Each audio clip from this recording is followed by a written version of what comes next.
Hi, my name is Wesley, and I'm a physical therapist that specializes in ACL Rehab. I appreciate you taking the time to watch this presentation, and I hope that you find it informative and educational. I'm going to share a little bit about the ACL Mastermind group, show you what you'll be gaining access to, and show you some sample videos from the program as well. I created the ACL Mastermind group after reflecting on my own PT journey as a student and a new grad. I found myself utilizing the same exercises over and over again, while also feeling lost in certain aspects of rehab. Even reflecting on previous courses that I've taken, I found that there was no real practical component that I could use inside of the clinic. I wanted to provide educational content that PTs, trainers, and strength coaches could utilize with their recovering ACL patients. The Mastermind group is a consistently growing library of exercises and movement breakdowns, as well as individual exercises that are organized by difficulty level.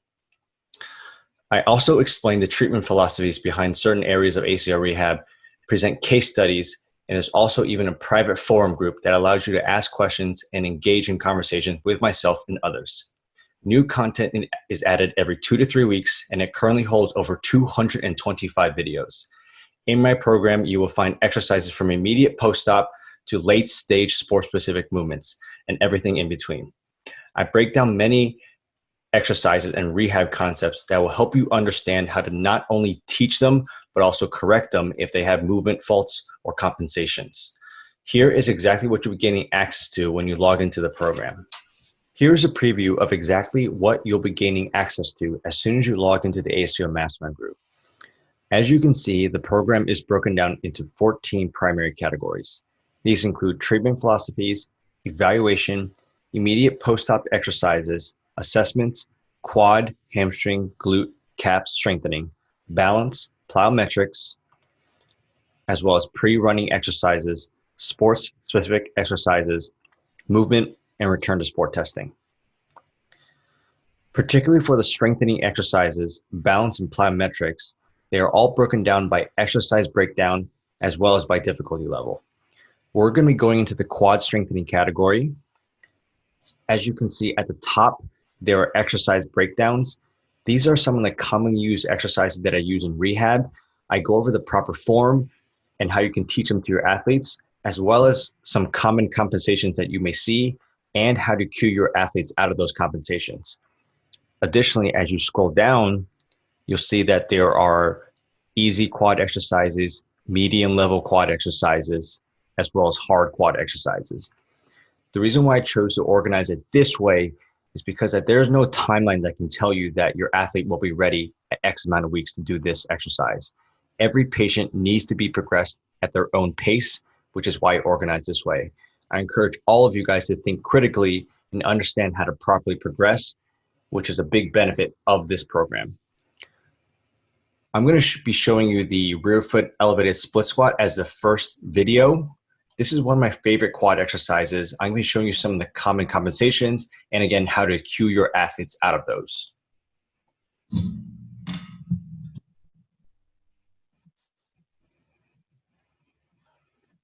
We're going to be covering a rear foot elevated split squat or Bulgarian split squat. We're going to go over a couple of the compensations. There's 3 total ones that I typically see. We're going to go over 2 from the side, and then we're going to do them properly, and then we're going to face the front and show you the last one. So a couple of the big compensations. The first one is going to be more of an excessive trunk lean. So Kane's going to show that right now, going to the split squat. You can see how his trunk is really, really lean forward. Keep going one more time. The reason for this is because people are afraid to load that quad. So if this was his ACL knee, the one that we're working on to recover, he's a little bit afraid of loading that quad. So what do? They kind of lean forward to take pressure off the quad and load up more of the posterior chain. So turning into more of a deadlift.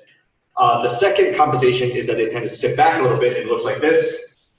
And you see he's really sitting back. Same concept. And even more so, his knee is not really coming too far forward. Okay? So using external cues again is if we were came to a proper one, I might stick my fist here and just make sure that I tell them, make sure you tap my fist on the way down. And again, you see he's pretty upright. There should be a slight trunk lean, but it shouldn't be anything too excessive. Okay? And then the third compensation, we're going to turn this facing the camera, is that knee might fall into valgus a little bit. So if we were to show that, you can see Kane's knee falling out. Again, using external cues, I'm going to stick my fist here and tell them to push out. Okay? Or I can say, make sure when you're going down to push your knee out against the wall. That's another way of using external cues without telling him to keep his foot aligned. All right? And that's a Bulgarian split squat.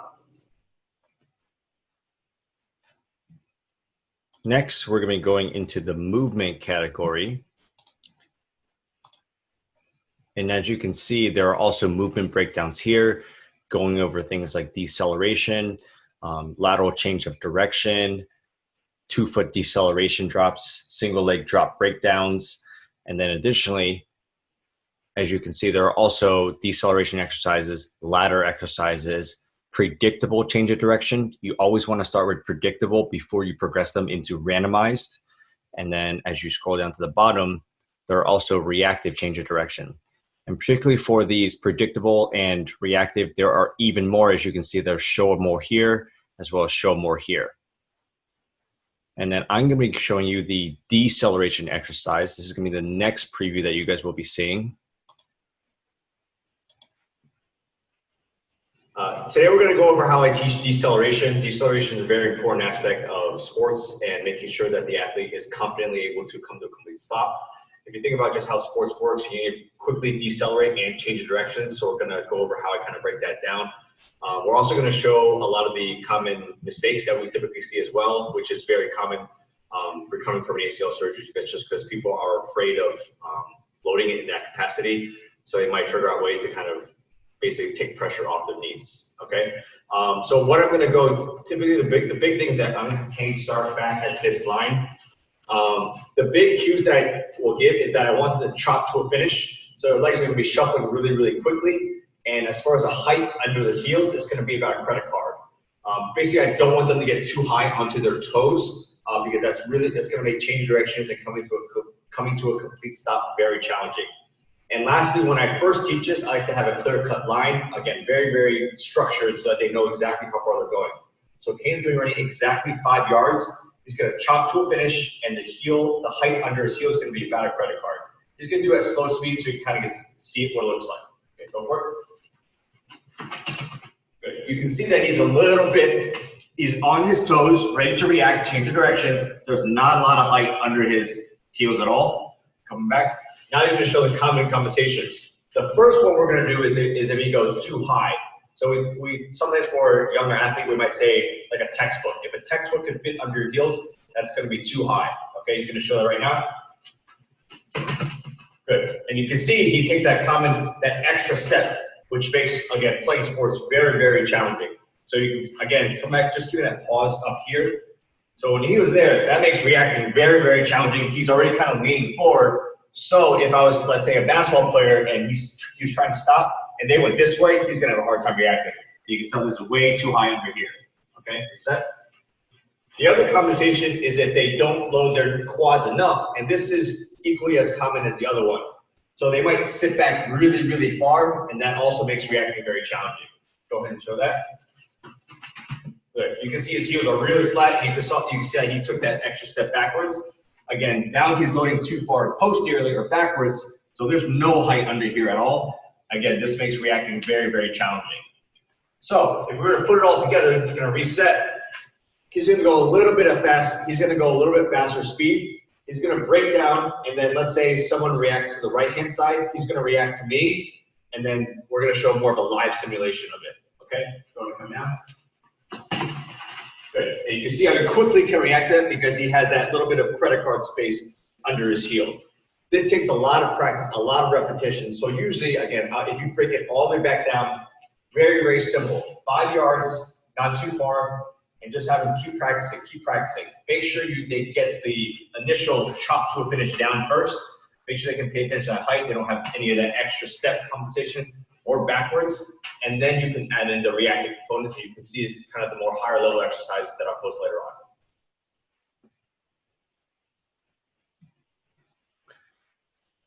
Now I'm going to going over some of the other exercises and showing you the non-breakdowns and kind of just again, how the program is kind of organized. So we're going to going into the hamstring strengthening. Some of the ones that don't have specific breakdowns, I do offer a little glimpse, as you can see right here, as I explain the exercise. Okay, so this is an assisted Nordic hamstring curl, a little bit of that medium phase hamstring strengthening exercise. We know that Nordics are some of the most commonly used exercise for hamstring strengthening. But again, it has to be progressed up to that point. And this is an exercise of how to gradually expose them to that.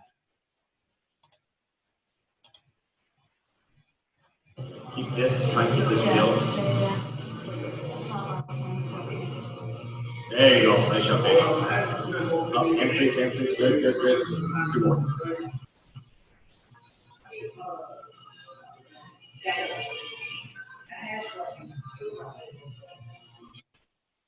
So that is an example in the hamstring category.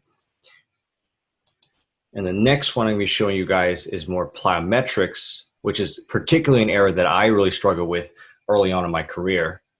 Here are the plyometrics, and as you can see, they are broken down the same way. You have the exercise breakdowns at the top, and still easy, medium, and hard. I'm showing you guys a couple versions here, or if you go show more, again, there are a lot more exercises than are shown sometimes in the initial page. And then here, we're going to go to the vertical hop to lateral bound, which is one that I really like to use. Again, there's a little description on the bottom.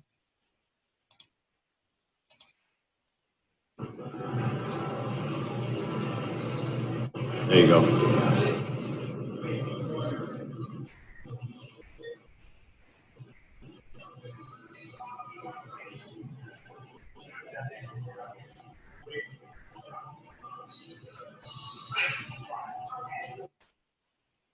And then the next preview is going to be into the hard category.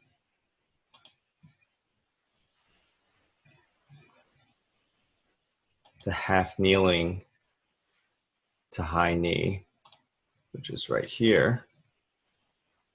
So this is a much higher level plyometric exercise.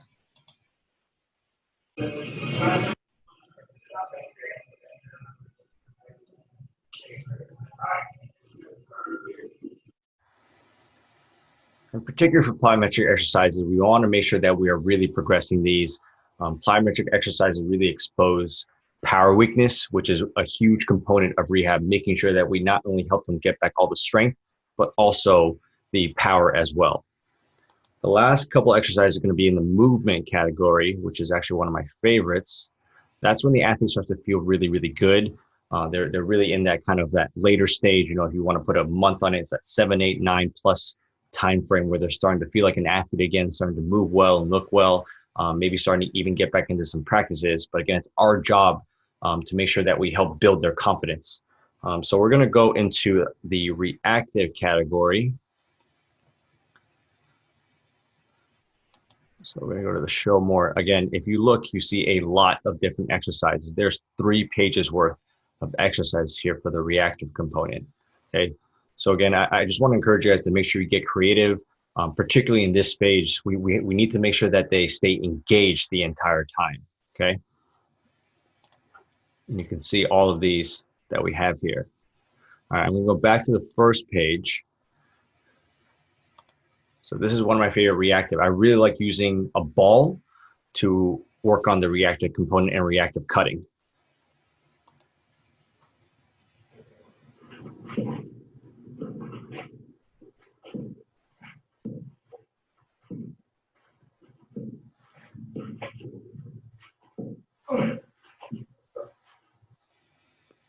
So that is probably one of my favorite reactive lateral exercises. And the last one I'm going to be showing you guys is in the sports specific category, which again is also one of my favorite ones as well. So going to sports specific. So you can see it's broken down by category again. You have soccer, basketball, and lacrosse. Those are the primary 3 that I typically will see.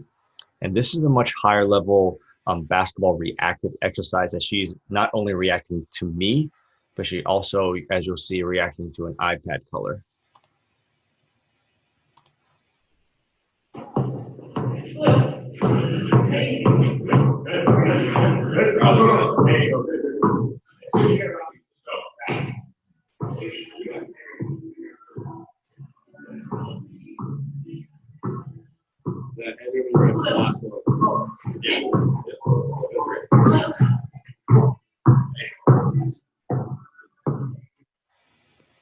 for that one in particular, I utilize the iPad to make sure that they're not staring at the ground. We know that visual compensation is a really common thing that we see. I want to get them looking up because that's really how sports work.